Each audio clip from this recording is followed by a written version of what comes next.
By now, you've probably heard of cryptocurrencies like Bitcoin and Ethereum, but as we transition to an increasingly digital world, it's important to understand exactly what cryptocurrency is and why it matters. By definition, cryptocurrency is a digital form of currency that allows you to send funds directly from one location to another without the need for banks as middlemen.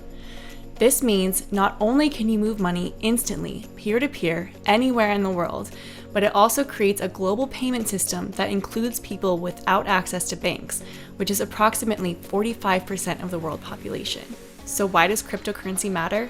Not only is it technically innovative, as we'll come to learn, but it's the answer for creating new opportunities and redistributing wealth for a more prosperous global community. In this Crypto 101 course, you'll learn about the blockchain technology that makes all of this possible, the different types of coins and tokens within the cryptocurrency asset class, and how to buy, transfer, and store your cryptocurrency safely. I'm Andy, founder of Exploring Blockchain, and I'm so happy you're here.